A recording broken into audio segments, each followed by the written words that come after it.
Good evening. Good evening. जैसा कि तुम लोग पढ़ चुके हो, पिछला 2 लेसन तक हम लोग ज्योग्राफी में कंप्लीट कर चुके हैं। अब हम लोग पढ़ेंगे तीसरा लेसन अपवाह। ठीक है, लेकिन पढ़ने से पहले ध्यान रखना है 3 पेज कम से कम रीडिंग करना है। उसके बाद हम लोग क्या करेंगे, उस रीडिंग करने के बाद वीडियो सेक्शन देखेंगे। वीडियो सेक्शन के बाद हम लोग क्या करेंगे, फिर रीडिंग करेंगे। ठीक है, तो पढ़ते हैं हम लोग अपवाह। अपवाह शब्द एक क्षेत्र के नदी तंत्र की व्याख्या करता है। भारत के भौतिक मानचित्र को देखकर आप पाएंगे कि विभिन्न दिशाओं से छोटी छोटी धाराएं आकर एक साथ मिल जाती है तथा एक मुख्य नदी का निर्माण करती है। अंततः इसका निकास किसी बड़े जलाशय जैसे झील या समुद्र या महासागर में होता है। एक नदी तंत्र द्वारा जिस क्षेत्र का जल प्रवाहित होता है उसे एक अपवाह द्रोणी कहते हैं। मतलब जिस नदी के द्वारा उसमें जाता है जल, उसी को उसका क्या कहते हैं, उस अपवाह का द्रोणी। मानचित्र का अवलोकन करने पर यह पता चलता है कि कोई भी ऊंचा क्षेत्र जैसे पर्वत या उच्च भूमि 2 पड़ोसी अपवाह द्रोणियों को एक दूसरे से अलग करती है। इस प्रकार की उच्च भूमि को जल विभाजक कहते हैं, जिससे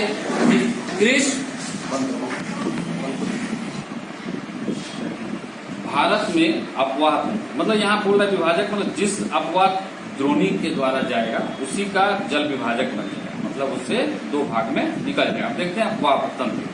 भारत के अपवाह तंत्र का नियंत्रण मुख्यतः भौगोलिक आकृतियों के द्वारा होता है। भारत में अपवाह तंत्र क्या होता है, का नियंत्रण मुख्यतः भौगोलिक आकृति के द्वारा, जैसा भौगोलिक आकृति वैसा होगा। इस आधार पर भारतीय नदियों को 2 मुख्य वर्गों में विभाजित किया गया है, हिमालय की नदियां और प्रायद्वीपीय नदियां। 2 भाग में बांटा गया, हिमालय से नदी जो आता है और दूसरा प्रायद्वीपीय नदी। भारत के 2 मुख्य भौगोलिक क्षेत्रों से उत्पन्न होने के कारण हिमालय तथा प्रायद्वीपीय नदियां एक दूसरे से भिन्न है। मतलब भारत का 2 भौगोलिक क्षेत्र है, उत्पन्न जो दोनों नदी का बारे में बताया गया है, हिमालय और प्रायद्वीपीय नदी, दोनों का आकार या कुछ भी क्यों अलग है, भौगोलिक क्षेत्रों के अनुसार। हिमालय की अधिकतर नदियां 12मासी नदियां होती है। हिमालय से जो भी नदियां आती है क्या होती है, 12मासी। 12मासी मतलब सालों भर पानी होता है। इनमें वर्ष भर पानी रहता है, क्योंकि इन्हें वर्षा के अतिरिक्त ऊंचे पर्वतों से पिघलने वाले हिम द्वारा भी जल प्राप्त होता है। मतलब क्यों रहता है ये, तो वर्षा द्वारा पानी तो मिल ही रहा है, साथ साथ जो जो हिमालय पर्वत में जो बर्फ है वो जब पिघलती है तो वो भी पानी आ रहा है। हिमालय की 2 मुख्य नदियां सिंधु तथा ब्रह्मपुत्र इस पर्वतीय श्रृंखला को ऊपरी भाग से निकलती है। इन नदियों ने पर्वत को काटकर गार्जों का निर्माण किया है। हिमालय की नदियां अपने उत्पत्ति के स्थान से लेकर समुद्र तक के लंबे रास्ते को तय करती है। मतलब ऊपर हिमालय से लेकर समुद्र तक का रास्ता को बहुत लंबा दूरी तक जाता है। यह अपने मार्ग के ऊपरी भागों में तीव्र अपर्दन करती है। मतलब जब वो निकलता है जहां से, वहां उसका जो फोर्स रहता है, नदी का फ्लो जो रहता है बहुत तेज रहता है तथा अपने साथ भारी मात्रा में सिल्ट एवं बालू का संवहन करती है। मध्य एवं निचले भागों में यह नदियां विसर्ग, गोपुर, झील तथा अपने बाढ़ वाले मैदानों में बहुत सी अन्य निक्षेपण आकृतियों का निर्माण करती है। ये पूर्ण विकसित डेल्टाओं का भी निर्माण करती है, और ये पूर्ण विकसित डेल्टा का भी क्या करता है, निर्माण करता है। अधिकतर प्रायद्वीपीय नदियां मौसमी होती है। यहाँ पर जो प्रायद्वीपीय नदियां ज्यादातर होती है, यानी पठारी इलाका में जो भी नदियां होती है वो कैसा होता है, मौसमी, मतलब मौसम के अनुसार होता है, क्योंकि इनका प्रभाव वर्षा पर निर्भर करता है। शुष्क मौसम में बड़ी नदियां का जल भी घटकर छोटी छोटी धाराओं में बहने लगती है। हिमालय की नदियों की तुलना में प्रायद्वीपीय नदियों की लंबाई कम तथा छिछली है, फिर भी इनमें से कुछ केंद्रीय उच्च भूमि से निकलती है तथा पश्चिम की तरफ बहती है। क्या आप इस प्रकार की 2 बड़ी नदियों का पहचान सकते हैं? प्रायद्वीपीय भारत की अधिकतर नदियां पश्चिमी तट से निकलती है तथा बंगाल की खाड़ी की तरफ बहती है। मतलब ये ज्यादातर पश्चिमी तट से निकलेगा और कहाँ जाएगा, बंगाल की खाड़ी में जाकर मिलेगा। अब हम लोग पढ़ेंगे हिमालय की नदियां। सिंधु, गंगा, ब्रह्मपुत्र हिमालय से निकलने वाली प्रमुख नदियां हैं। ये नदियां लंबी तथा अनेक महत्वपूर्ण एवं बड़ी सहायक नदियां आकर इनमें मिलती है। मतलब सिंधु, गंगा, ब्रह्मपुत्र हिमालय जो है प्रमुख नदी है। ये नदी लंबी और बहुत ही महत्वपूर्ण एवं बड़ी सहायक नदियां है। मतलब जो छोटा छोटा नदी आके मिलेगा तो ये सहायक नदी हो गया, इसमें आके मिलेगा। किसी नदी तथा उसकी सहायक नदियों को नदी तंत्र कहा जाता है। सिंधु नदी तंत्र। सिंधु नदी का उद्गम मानसरोवर झील के निकट तिब्बत में हुआ। कहाँ हुआ, तिब्बत। पश्चिम की ओर बहती हुई यह नदी भारत में जम्मू कश्मीर के लद्दाख जिले में से प्रवेश करती है। इस भाग में यह एक बहुत ही सुंदर दर्शनीय गार्ज का निर्माण करती है। इस क्षेत्र में बहुत सी सहायक नदियां जैसे जास्कर, मुबर, श्योक तथा हुनुहास नदी भी मिलती है। सिंधु नदी बलूचिस्तान तथा गिलगित से बहते हुए अटक में पर्वतीय क्षेत्र में से बाहर निकलती है। सतलज, ब्यास, रावी, चेनाब तथा झेलम आपस में मिलकर पाकिस्तान में मिठानकोट के पास सिंधु नदी से मिल जाती है। इसके बाद यह नदी दक्षिण की तरफ बहती है तथा अंत में कराची से पूर्व की ओर अरब सागर में मिल जाती है। सिंधु नदी के मैदान का ढाल बहुत धीमा है। सिंधु द्रोणी का 1/3 से कुछ अधिक भाग भारत के जम्मू कश्मीर, हिमाचल तथा पंजाब में तथा शेष भाग पाकिस्तान में स्थित है। 2900 किलोमीटर लंबी सिंधु नदी विश्व की लंबी नदियों में से एक है। मतलब बहुत सारा नदी इसमें आके मिल जाता है जब इसका बहुत ज्यादा क्षेत्र हो जाता है। साथ ही साथ ये जाके कहाँ पे लास्ट में गिरता है? अरब सागर में। और अरब सागर में गिरकर जो है लगभग इसकी लंबाई कितनी है? 2900 किलोमीटर, जो बहुत ही लंबी नदी है। गंगा नदी तंत्र हम लोग पढ़ेंगे, ठीक है।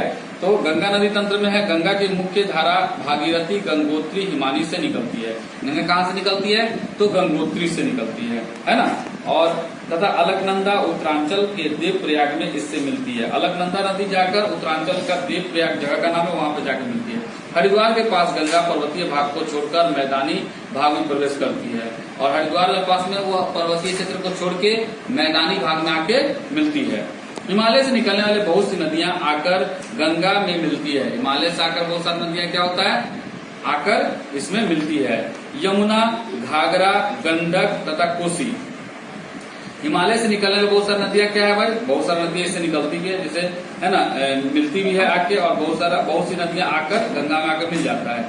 इनमें से कुछ प्रमुख नदियां क्या भाई? यमुना, घाघरा, गंडक, कोसी, ये सब नदी आके इसमें मिल जाती है। यमुना नदी हिमालय के यमुनोत्री हिमानी से निकलती है। यह गंगा के दाहिने किनारे के समानांतर बहती है तथा इलाहाबाद में गंगा में मिल जाती है। घाघरा, गंडक तथा कोसी नेपाल हिमालय से निकलती है। घाघरा, गंडक और कोसी जो है नेपाल के हिमालय से निकलती है।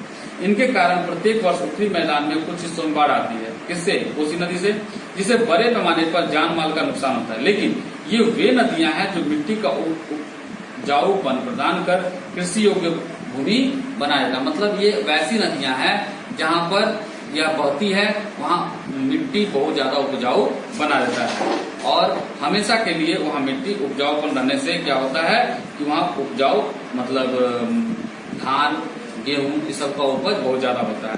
प्रायद्वीपीय उच्चभूमि से आने वाली मुख्य सहायक नदियां चंबल, बेतवा और सोन है। ये अर्ध शुष्क क्षेत्र से निकलती है। इनकी लंबाई कम तथा इनमें पानी की मात्रा भी कम होती है। ज्ञात कीजिए कि नदियां कैसे तथा कहाँ गंगा में मिलती है।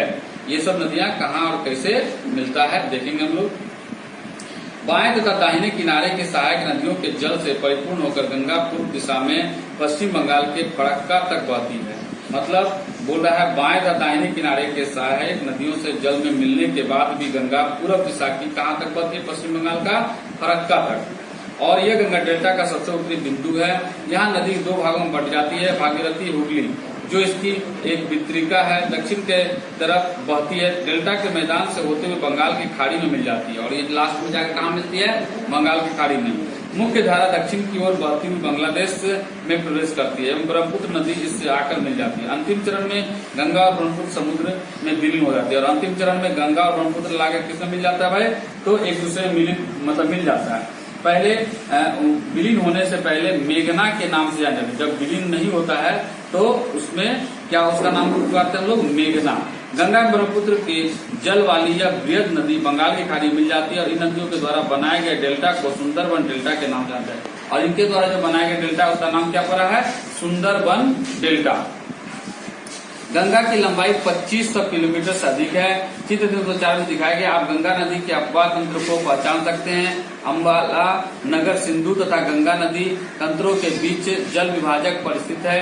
अम्बाला से सुंदरबन तक मैदान की लंबाई 1800 किलोमीटर, परंतु इसके ढाल में गिरावट मुश्किल 300 मीटर। मतलब उसके मैदान में आगे आने के बाद उसका ढाल ज्यादा नहीं था। दूसरे शब्दों में प्रति 6 किलोमीटर की दूरी पर ढाल में गिरावट केवल 1 मीटर है। इसलिए इन नदियों में अनेक बड़े बड़े विसर्ग बन जाते हैं और बहुत सारा इसमें क्या बन जाता है, विसर्ग, छोटा छोटा नदी का इधर उधर निकलना। ब्रह्मपुत्र नदी तिब्बत की मानसरोवर झील के पूर्व तथा सिंधु एवं सतलज के स्रोत को काफी नजदीक से निकलती है। ब्रह्मपुत्र नदी कहाँ से निकलती है, तिब्बत के मानसरोवर झील से, और साथ ही साथ सिंधु और सतलज के स्रोत के काफी नजदीक से निकलती है। इसकी लंबाई सिंधु से कुछ अधिक है, सिंधु से काफी अधिक है, परंतु इसका अधिकतर मार्ग भारत से बाहर स्थित है। यह हिमालय के समानांतर पूर्व की ओर बहती है। नामचा बरवा शिखर के पास पहुंचकर यह अंग्रेजी के यू अक्षर जैसा मोर बनाकर भारत के अरुणाचल प्रदेश में गॉर्ज के माध्यम से प्रवेश करती है। यहाँ इसे दिहांग के नाम से जानता है। अरुणाचल प्रदेश इसका किस नाम से जानते हैं, दिहांग, तथा दिबांग, लोहित, केनुला एवं दूसरी सहायक नदियां इससे मिलकर असम में ब्रह्मपुत्र का निर्माण करती है। और इसमें क्या क्या नदी मिल जाता है, दिहांग के नाम के बाद जानने के बाद, तो दिबांग, लोहित, केनुला, ये सब सहायक नदी है ब्रह्मपुत्र का, और मिलने के बाद असम में जब जाता है तब इसका नाम क्या पड़ जाता है, ब्रह्मपुत्र। ठीक है, अरुणाचल प्रदेश में इसका नाम ब्रह्मपुत्र नहीं है, दिहांग है। तिब्बत एक शीत एवं शुष्क क्षेत्र है। यहाँ इस नदी में जल एवं सिल्ट की मात्रा बहुत कम होती है। भारत में यह उच्च वर्षा वाले क्षेत्र से होकर गुजरती है। यहाँ नदी में जल एवं सिल्ट की मात्रा बढ़ जाती है और असम में ब्रह्मपुत्र अनेक धाराओं से में बहकर एक विस्तृत नदी के रूप में बहती है तथा बहुत से नदियां द्वीपों को निर्माण करती है। क्या आपको ब्रह्मपुत्र के द्वारा बनाए गए विश्व के सबसे बड़े नदी द्वीप का नाम याद है? प्रत्येक वर्ष वर्षा ऋतु में यह नदी अपने किनारों से ऊपर बहने लगती है एवं बाढ़ के द्वारा असम तथा बांग्लादेश में बहुत अधिक क्षति पहुंचाती है। उत्तर भारत की अन्य नदियों के विपरीत ब्रह्मपुत्र नदी में सिल्ट विक्षेपण की मात्रा बहुत अधिक होती है। इसके कारण नदी की सतह बढ़ जाती है और यह बार बार अपनी धारा के मार्ग में परिवर्तन लाती है। मतलब यहाँ पे क्या बोल रहा है, सीधी सी बात है कि यह जो ब्रह्मपुत्र नदी है अपने क्षेत्र में पानी का हमेशा पूर्ति देते रहता है और बरसात के समय ये अपने क्षेत्र में खूब सारा बाढ़ भी लाता है और अच्छा डेल्टा भी बनाए हुए है, और साथ ही साथ यह अपने आसपास में जो निक्षेपण द्वारा जो सिल्ट लाता है वह बहुत ही उपजाऊ होता है। ठीक है, आज हम लोग यहीं तक पढ़ेंगे। इसके बाद प्रायद्वीपीय नदियां हम लोग अगले दिन पढ़ेंगे। तुम लोगों को जैसा बताया गया है कि रीडिंग सेक्शन को देखने से पहले आपको क्या करना है, इसका सबसे पहले इस वीडियो को देखने से पहले आपको खुद 2 से 3 पेज पढ़ना है।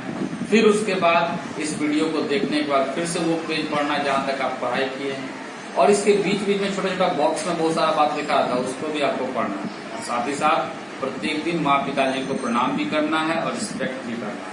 Okay, bye.